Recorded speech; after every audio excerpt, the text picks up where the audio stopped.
தனியார் பள்ளியில் நடைபெற்ற தனியார் துறை வேலைவாய்ப்பு முகாமில் 600க்கும் மேற்பட்டவர்களுக்கு பணி நியமன ஆணைகளை மாவட்ட ஆட்சியர் பூம்புகார் எம்எல்ஏ வழங்கினார்.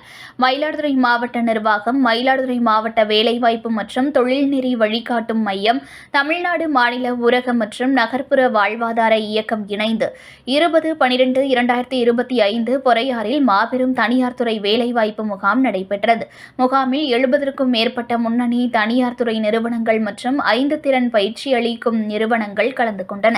18 வயதிற்கு மேற்பட்ட 8ஆம் வகுப்பு முதல் 12ஆம் வகுப்பு வரை படித்தோர், டிப்ளமோ, ITI பட்டதாரிகள், நர்சிங் மற்றும் BE படித்த இளைஞர்கள், இளம்பெண்கள் என மொத்தம் 2800க்கும் மேற்பட்ட வேலை நாடுனர்கள் கலந்து கொண்டனர். கலந்து கொண்டவர்களில் 600க்கும் மேற்பட்ட வேலை நாடுனர்களுக்கு பணி நியமன ஆணை வழங்கப்பட்டது.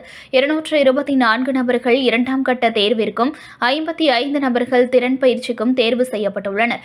மயிலாடுதுறை மாவட்ட ஆட்சியர் HS ஸ்ரீகாந்த், பூம்புகார் எம்எல்ஏ நிவேதா முருகன் ஆகியோர் கலந்து கொண்டு விழா பேருரை வழங்கி முகாமில் பணி நியமனம் பெற்றவர்களுக்கு பணி நியமன ஆணைகளை வழங்கினர். இதில் மாவட்ட வருவாய் அலுவலர் பூங்கொடி, மாவட்ட வேலைவாய்ப்பு அலுவலர் பழனிவேல், தரங்கம்பாடி பேரூராட்சி தலைவர் சூனசுந்தரி, மகளிர் திட்டத்தின் திட்ட அலுவலர் ஸ்ரீனிவாசன், வாழ்ந்து காட்டுவோம் திட்ட மாவட்ட செயல் அலுவலர் வேல்முருகன், தரங்கம்பாடி பேரூராட்சியின் துணைத் தலைவர் பொன் ராஜேந்திரன், தரங்கம்பாடி பேரூராட்சி உறுப்பினர்கள் மற்றும் பேரூராட்சி மற்றும் உள்ளாட்சி அமைப்புகளின் முன்னாள் பிரதிநிதிகள் உடனிருந்தனர்.